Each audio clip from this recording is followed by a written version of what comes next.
కార్తీక మాసంలో వచ్చేటటువంటి 4వ తిథిని, చతుర్థి తిథిని నాగుల చవితి అని పిలుస్తూ ఉంటాం. నాగులను పూజ చేస్తారు ఆ రోజున. పావుకి పూజ. పావుని ఇంటికి తెచ్చుకోవడం అన్నది సాధ్యమయ్యే విషయం కాదు కాబట్టి పావు ఉన్న చోటికే వెళ్లి పూజ చేస్తారు. నాకు మీరు ఒక విషయం కొంచెం జాగ్రత్తగా ఆలోచించి చెప్పండి.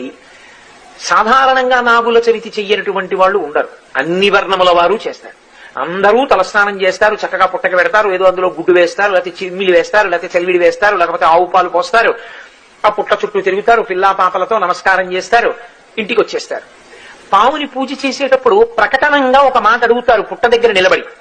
ఎందుకు అడుగుతారు అంటే దానికి కారణం ఉంటుంది. నాగమును దేవతగా భావన చేసి పూజ చేసి ఆ పుట్ట దగ్గరికి వెళ్లి అది తినే పదార్థములను ఆ పుట్టలో సమర్పణం చేసి ప్రదక్షిణం చేసి నమస్కరించి ఆ గోవుని అక్కడ ఉన్నటువంటి ఆ పావుని ఒక విషయం అడుగుతారు. లౌకికంగా చాలా